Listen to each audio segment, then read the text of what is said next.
La ilaha illallah, La ilaha illallah.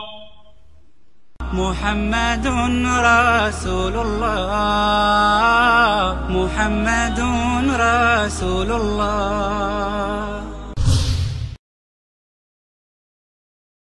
If you understand the meaning of the word Ramadan, then everything becomes clear.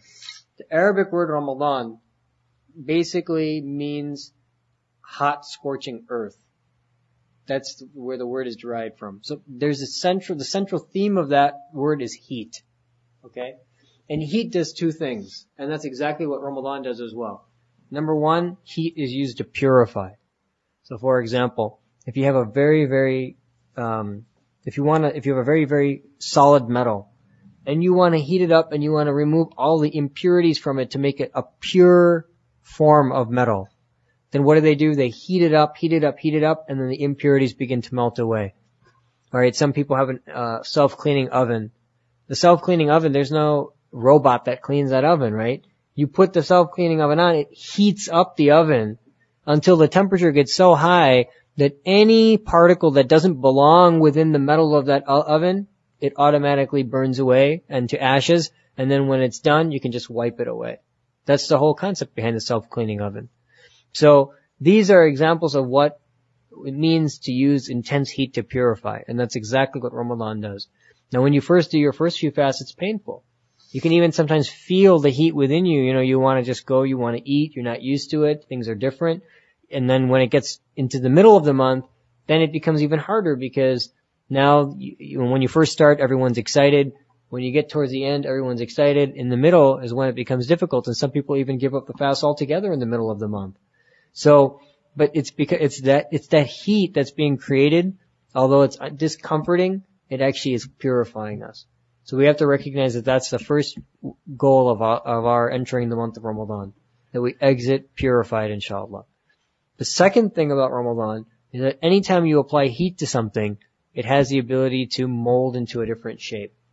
So for example, if you've ever been to factories where they take heat and they create automobile parts, where they take metal and they create automobile parts, they heat up that metal until it's so hot that it becomes easily movable, bendable, pliable. So as it becomes more pliable, then the metal can easily bend into the shape that you want to put it in. And then what they do is they allow it to cool, and once it cools, it becomes solid. So this is the same thing. Ramadan heats up the soul, it heats up the heart. And then what it allows us to do is to become the people that we wanted to become. Because otherwise the soul is very hard to bend. You know, you have a habit, it's going to be very hard to break that habit. But Ramadan's a time when those habits can break. So what we want to do in this month is we want to also recognize that as we go through it, we want to begin to inculcate a schedule. So it's important to know, what should a schedule of a normal human being be? What was the schedule of the Prophet alayhi salam? How did he use his time?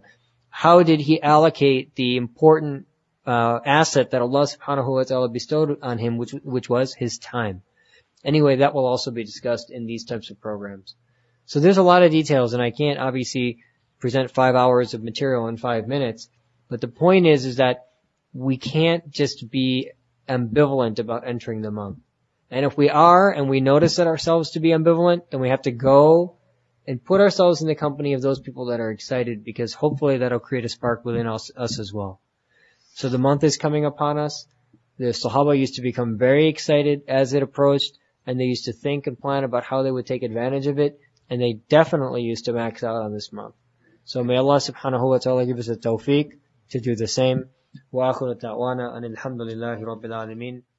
Ramadan, Ramadan, Ramadan, Ramadan, Ramadan, Ramadan, Ramadan, Ramadan.